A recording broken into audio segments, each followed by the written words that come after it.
I'm no longer in Japan. I'm officially in Canada. I can speak anything. I can speak English like magic. Global Village 地球村地球村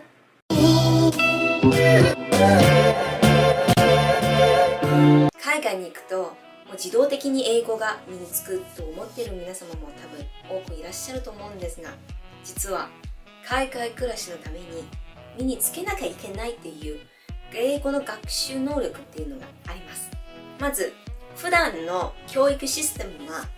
学校に行って授業を受けて毎回のクラスも決めた内容で行っています。それがいきなり海外に行くと多分環境は整っているから勉強せざるを得ないかなっていう思いでもう必死に勉強してしまう人が多いんですね。それで海外でも学校に入ったりいろんな本を読んだり図書館に行ったりとかそのようにしている人もたくさんいますね。そして頑張って毎日何時間の練習しててパートナーと喋りながら Language Exchange をやってる人も多いと思います。でもそれだけでは実は足りないと皆さんは多分気づいたと思いますが、普段の勉強の仕方はもう何年間もされているのでそのように持っていくことになりますね。飛行機に乗っても本当は同じような感じで。なので一番大事なのは海外に行ったから言葉の環境は英語に書いてから新しい考え方と視点で英語の学習ということを見直さないといけないんですね。今までの教育はクラス、学校、グループの中での勉強が多いんですね。ほとんどはこうやってああやってってカリキュラムがあってもう指示される感じになってるんですね。でも海外に行くと生活の中でこそわからない言葉が多いしもう言われたまま勉強し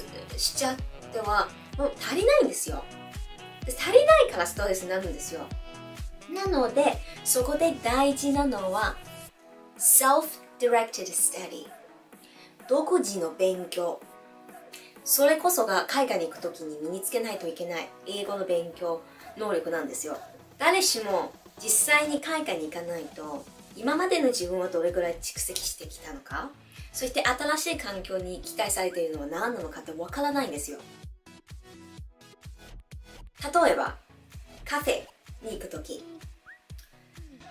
パンを頼みたい。でもこのパンの名前がわからない。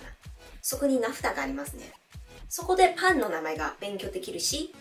店員さんに向けてすいませんこのパンが欲しいんです。店員さんに言われるので何個ですか？3個ですとかそういうふうに言うことができますね。でも店員さんがもし美味しいパンですね3個も買いますよね自分一人で食べますかって会話しに来てたらわかんない言葉があるねってフリーズしてしまう人も多いと思います。でも一回でフリーズでしてしまうと実はこういうふうに考えましょう。そっか私はまともな会話まだわからないんだ。会話っていうのは何なんだろう。質問答え質問答えこのように考えると次はどういうふうに何を補えばいいのか分かってくるではないでしょうか。会話を中心になるビデオ、映画、本を買ってどのようなシナリオがあるのかを勉強する。そしてそれは自ら勉強するんです。音楽が得意な人がいる。絵を得意だとする人はいる。スポーツが得意な人がいる。その人たちをみんな同じ教室に入れて同じような方法で教えたら違う効果を出しますね。それは個人的な能力が問題ではなく問題は教えている方法がその個人に合っているかどうか。 Self-directed study は自分はどのような方法に合うのかどのように勉強すればいいのか自分自身は何をかけているのか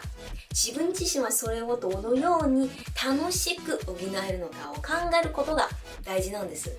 つまり自分自身を認識する自分自身を観察しその上に実験のように英語を勉強していくのが Self-directed study なんですね。この能力こそが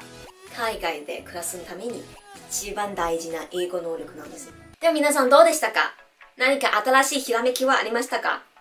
それではコメントしていただけますか？また登録してくださいね。毎週日本語で新しいコンテンツを作っていきますので、ぜひぜひまたチェックしてみてください。では次のビデオなんですけれども、海外生活の心持ち、その根に迫っていきますので、ぜひ楽しみにしてください。では、また